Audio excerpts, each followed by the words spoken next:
Warwickshire Murders, Disc 1, written by Kevin Turton, read by Phil Reynolds.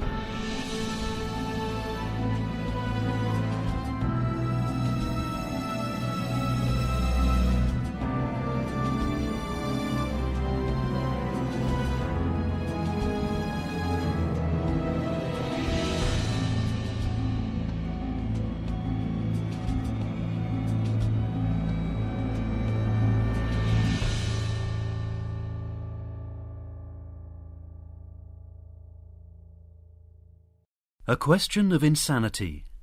Spurnall, 1842. William Crowley was considered by those who knew him to be quite wealthy. Living at Spurnall, which lies on the River Arrow some 3 miles north of Ulster, he had decided, while still a young man, to become a farmer, and this course had proved to be extremely profitable. The powerful Throckmorton family, Warwickshire landowners, offered him the tenancy of a farm on the outskirts of the village in about 1790, and later that same year he married. The marriage produced a family of 7 before his wife died, possibly in childbirth, in about 1812. With a large family and what was effectively a small holding to run, he quickly remarried, and by the late 1830s, when he accepted a second farm, had added another 5 children to the family roll call.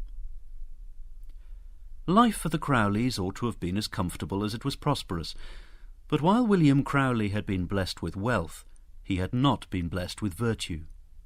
He was, by all accounts, a mean-spirited man who had no time for any of his children except one, and tended to make life thoroughly miserable for most of those around him.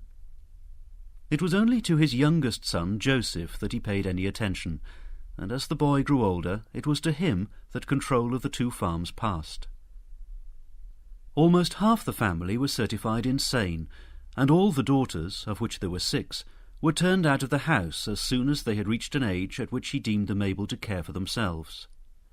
Disowned, stripped of all financial resources, they inevitably fell on the parish, which was forced to administer poor relief and on occasion drag Crowley into court to demand that he pay something towards their upkeep. By the end of 1842, only his wife, the youngest son Joseph, and 2 servants remained living with him at the farmhouse outside Spurnall, and his life was under serious threat from the last member of the family to have been evicted. James Crowley was 30 years old when he was ordered by his father to leave the house forever.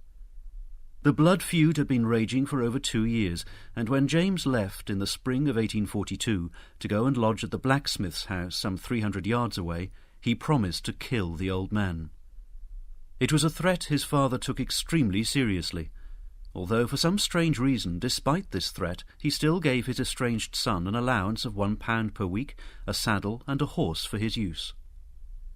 James, now living alone, was far from enamoured of his father's sudden show of magnanimity, rather the reverse. He believed the allowance to be derisory, and, in an attempt to force an increase, published a 16-page pamphlet outlining his grievances and detailing the family feud. This piece of polemic rant he then distributed far and wide. It had no effect. Everyone living within a reasonable radius of Spurnall knew well enough what William Crowley was like, but they also knew what could be done with a weekly allowance of £1. Sympathy was a scant commodity when, for most, money was in short supply. While all this was going on, William organised a defence against what he believed would be a very real attempt to kill him. Among the labour force working on his farms was a man named William Tyldesley. He was a tall, stout man of 20, married with 2 children, and in need of the work. He accepted an offer to become a constable and live in on the Crowley farm when needed. The job he was being invited to take on was essentially that of bodyguard, but he felt he knew the family well, and, despite the threat posed by James, believed it was mostly nothing but hot air. He was very wrong. On the 22nd of December 1842, Tyldesley had his first taste of family conflict. In a sudden burst of anger, James stormed into the farmhouse, and in a bitter verbal exchange with his father over money, reiterated his intention to kill him if things did not change. The old man, incensed by the outburst, and intent on the status quo remaining as it was, ordered Tyldesley to go seek his son out the following day.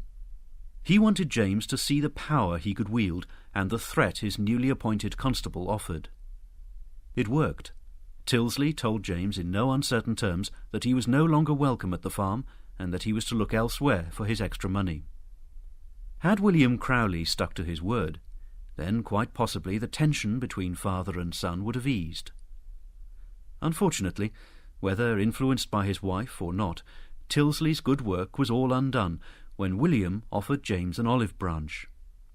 It was Christmas, and perhaps he felt he ought to offer up the hand of friendship. James was invited to return to the farm on Christmas Day for breakfast. When he arrived at the farmhouse at a little after 8 on a cold Christmas morning, any good intentions he had set out with were left on the doorstep. Breakfast was a war of words.